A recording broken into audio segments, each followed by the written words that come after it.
Salut à tous, c'est Ere et on se retrouve pour cette deuxième leçon de japonais qui va servir d'introduction en particules. Alors, les particules, c'est quelque chose d'assez compliqué, tout simplement car ça n'existe pas en français, mais c'est très important pour ce qui est de la grammaire en fait. Donc, les particules, en fait, elles sont formées d'un ou plusieurs hiragana et elles vont indiquer la fonction grammaticale du mot qu'elles vont suivre dans une phrase.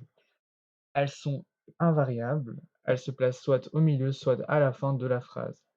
Donc, comme dit dans la définition, les particules indiquent la fonction d'un mot spécifique dans la phrase, comme par exemple le sujet, le COD, le thème, le point de départ, le point d'arrivée, etc.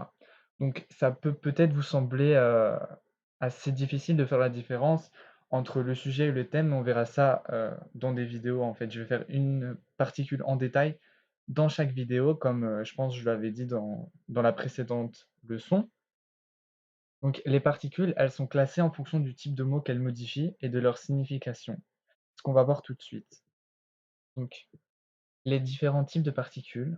On a les particules de thématisation, par exemple wa ou mo. Ici, on peut voir que la particule wa, elle s'écrit avec le hiragana ha, mais elle va se prononcer wa. Donc, voilà. Ensuite, on a les particules de ka, donc ga, o, etc. Les particules de nominalisation, ici en l'occurrence, on n'en a qu'une, même si j'ai dit les, mais bon, c'est pas grave. La particule d'énumération, comme to ou ya, etc. La particule de fin de phrase, qui sont aussi appelées particules finales, comme ka, ze, etc. Les particules de coordination, to, no de, etc.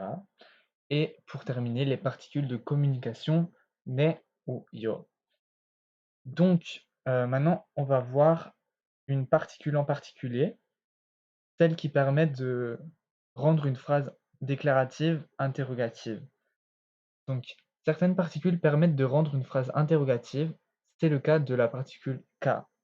Donc, on va prendre un exemple tout simple avec une phrase déclarative, c'est un fruit.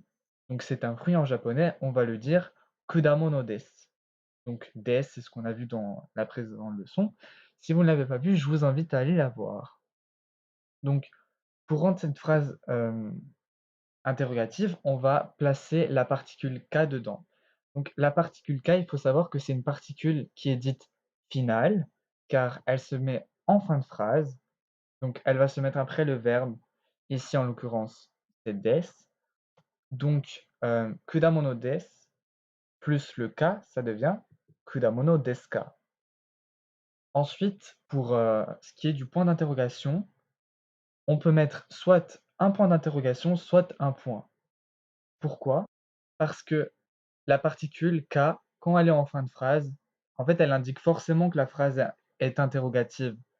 Il existe plusieurs particules qui rendent une phrase interrogative, mais la particule K en fin de phrase, donc dans tous les cas, la phrase sera interrogative.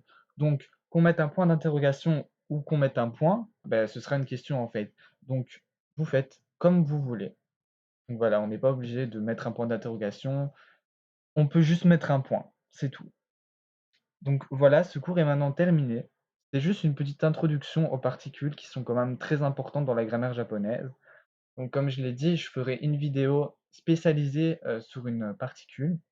Je ferai peut-être des vidéos de vocabulaire avec uniquement du vocabulaire entre chaque, mais voilà. Au fait, j'ai créé un compte Instagram pour cette chaîne YouTube où je vais poster des compléments aux cours. Je ferai également des annonces et bien d'autres choses, alors n'hésitez pas à vous abonner si vous êtes intéressé. Je vous mets le nom juste ici. Pour l'instant, il y a rien, donc voilà. Je sais pas vraiment quand je vais poster. Du coup, n'hésitez pas à vous abonner à la chaîne si ça vous a plu et moi je vous dis à bientôt.